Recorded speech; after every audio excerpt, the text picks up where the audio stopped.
Hello everybody, welcome back. Today as well we have got you another video. In this video I'll show you how you can connect TradingView to Bitget. But before that, please do make sure to like our video, subscribe our channel, and yes, without any further delay, let's get started. So for that, I'm going to be letting you through the steps, so make sure to watch the video till the end, and here we go.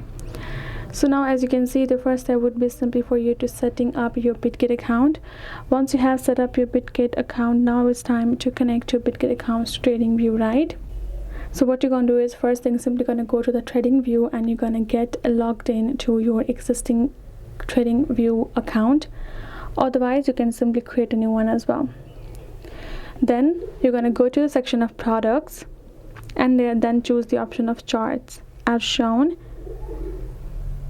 Then the pop-up screen will appear. You will just need to enter your Bitget API key that you have received from while creating your account on Bitget itself.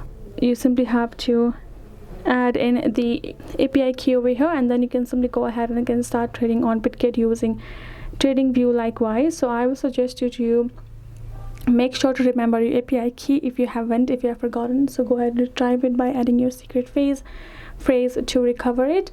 Otherwise, go ahead and create a new account so you can get it and you can connect to TradingView like that. So hope this video helped. Thank you so much for watching. I'll see you guys in our next video.